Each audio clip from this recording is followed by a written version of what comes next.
Assalamualaikum warahmatullahi wabarakatuh. Oke, langsung saja. Perkenalkan, nama saya Karinsa Arinda Ramadila dengan NIM 302025, mahasiswa Politeknik Ubaya yang akan melakukan presentasi video usulan tugas akhir dengan judul Analisis pengaruh penggunaan media sosial terhadap penjualan dan minat beli pada usaha mikro vakum tata di Desa Pertama, dengan dosen pembimbing saya adalah Ibu Sri Lestari MM, dan kelompok ilmunya adalah riset, wirausahaan, dan bisnis digital. Selanjutnya adalah formula topik usulan tugas saya. Yang pertama adalah tema yang saya ambil adalah bisnis digital itu sendiri. Yang kedua adalah subjeknya adalah usaha parfum Tata yang berlokasi di Desa Balamoa, Kabupaten Tegal, Kecamatan Rangkah. Dan objek atau variabel yang saya ambil ada 3. Jadi pada intinya di kelompok riset saya meminimalkan untuk variabel yang diambil adalah 3. Dan variabel yang saya ambil yaitu diantaranya adalah media sosial, minat beli konsumen, dan yang terakhir adalah penjualan. Dan kata operatif yang saya gunakan adalah analisis, metode yang digunakan kuantitatif deskriptif. Selanjutnya, next, latar belakang. Jadi pada intinya gambaran besar latar belakang dari tugas akhir yang saya ambil di sini adalah untuk mengetahui apakah pelaku UMKM yang menggunakan sosial media itu mempengaruhi tingkat penjualannya atau tidak. Selain itu, kita juga ingin tahu kira-kira apa saja media sosial yang paling mempengaruhi tingkat penjualannya. Entah itu media sosial Facebook, TikTok, Instagram, WhatsApp, ataukah malah jika si usaha UMKM ini menggunakan semua sosial media itu. Nah, jadi kita ingin tahu di situ.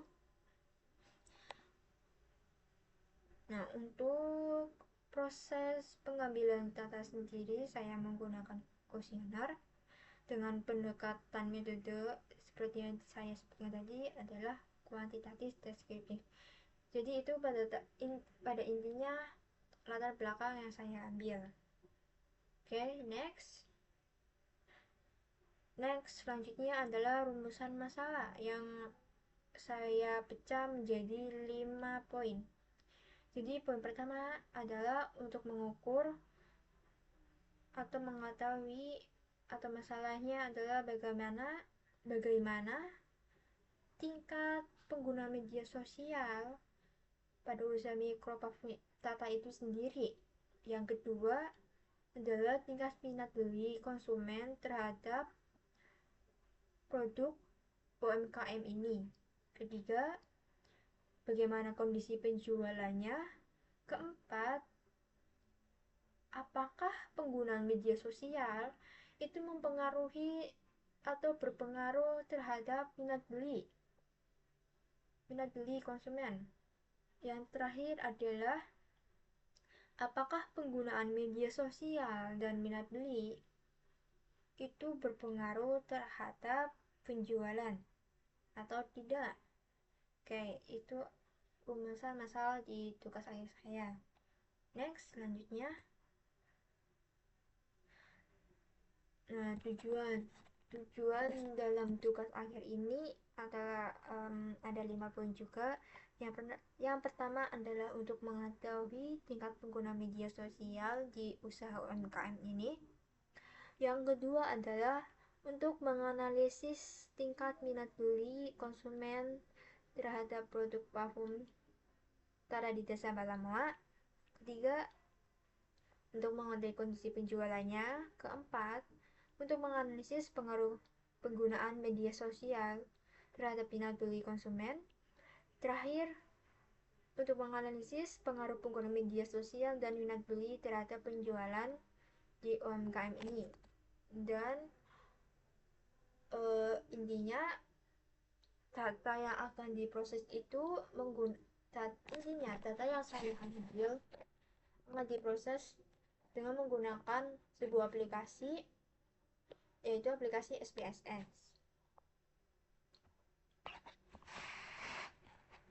Luaran.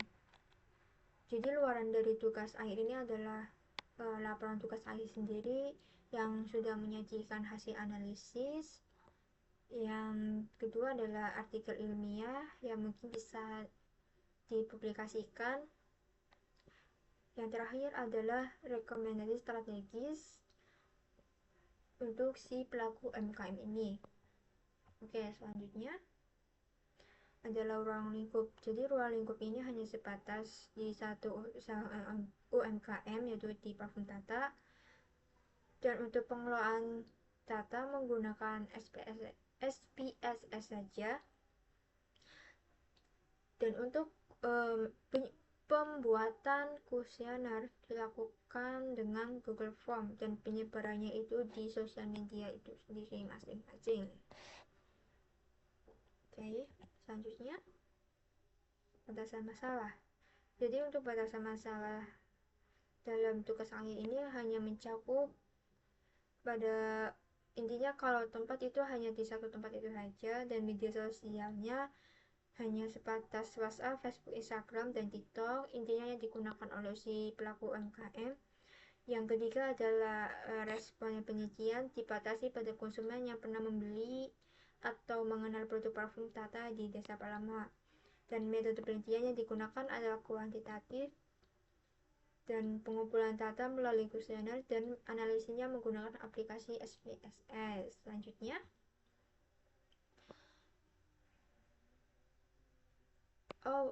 mohon maaf, maksud saya di sini harusnya judulnya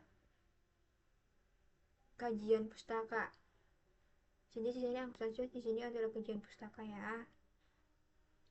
Nah, ada beberapa pustaka yang saya gunakan untuk kajian tugas akhir ini.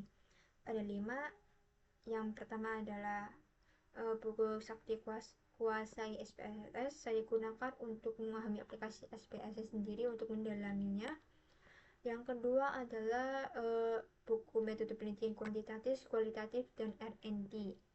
Jadi buku ini itu saya gunakan sebagai rujukan, sebagai dasar metode yang digunakan, dan untuk membantu penyusunan kuesioner. Jadi agar saya lebih bisa menguasai dan memahaminya. Yang ketiga adalah The Book of SPSS, analisis dan pengolahan data. Jadi buku ini saya gunakan juga sebenarnya buku ini sebagai informasi tambahan agar saya lebih paham dalam menggunakan aplikasi SPSS itu sendiri. Yang keempat, buku tentang media sosial. Jadi kenapa saya ambil di sini juga saya harus memahami bukan pola algoritma, maksudnya pola konsumen atau pola human dalam menggunakan media sosial ini. Yang terakhir adalah social media marketing. Jadi di sini saya gunakan untuk landasan bagaimana cara memaksimalkan penggunaan media sosial marketingnya.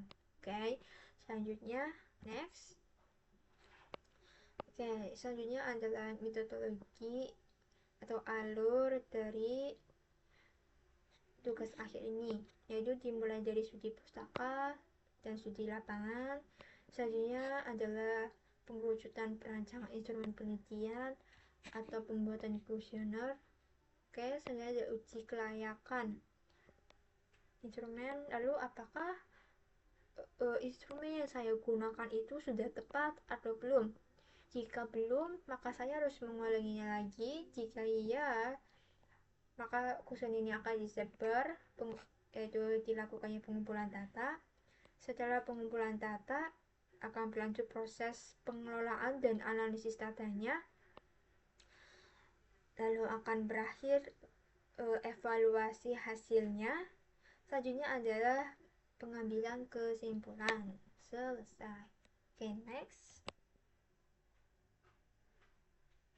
Dan ini ada beberapa daftar pustaka yang sebagai apa namanya, referensi-referensi yang saya gunakan. Oke, cukup sekian dari presentasi saya. Mohon maaf apabila ada beberapa kata yang memang kurang jelas dan ada beberapa tadi slide yang belum sesuai judulnya. Mohon maaf.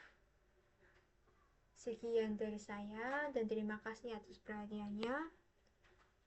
Wabillahi taufiq wal hidayah. Wassalamualaikum warahmatullahi wabarakatuh.